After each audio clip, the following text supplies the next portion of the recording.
അപ്പോൾ നിങ്ങൾ വിചാരിച്ചാണ് ഇതെന്ത് അലുമിനിയൻ്റെ കവറൊക്കെ പൊതിഞ്ഞിട്ട്, കവർ തന്നെയാണോന്ന് എനിക്കറിയില്ല. അലുമിനിയം പേപ്പർ പൊതിഞ്ഞിട്ട് എന്താണെന്നൊക്കെ. ഇതിൻ്റെ പേരാണ് ഗായ്സ്, ഇതിൻ്റെ പേരാണ് ഗായ്സ്, നിങ്ങൾ പറഞ്ഞു മറന്നു പോയി,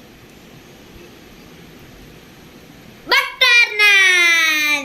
ഇതിൻ്റെ പേരാണ് ബട്ടർ നാൻ എന്ന് വെച്ചാൽ ഞാൻ പൊതിഞ്ഞ് അതെ അൺബോക്സ് ചെയ്ത് കാണിച്ചു തരാം. ഇതിൻ്റെ വീഡിയോ എന്ന് പറയാം അൺബോക്സിങ് വീഡിയോ. നല്ല ബട്ടറൊക്കെ തേച്ചിട്ടുള്ള ചപ്പാത്തിയാണ് ഗൈസ്. 10 ഉണ്ട് കേട്ടോ, ഞാൻ മാത്രമായിട്ടൊന്നുമില്ല തിന്നുന്നു കേട്ടോ, കാണിച്ചു. അപ്പം ഗൈസ് ഇതാട്ടോ നമ്മുടെ ബട്ടർ നാന്. സോ ഇതൊക്കെ നിർത്തോണ്ട് നമ്മുടെ ചില്ലി ചിക്കൻ കറി. പോരട്ടെ സെക്കൻഡ് പാർട്ട്.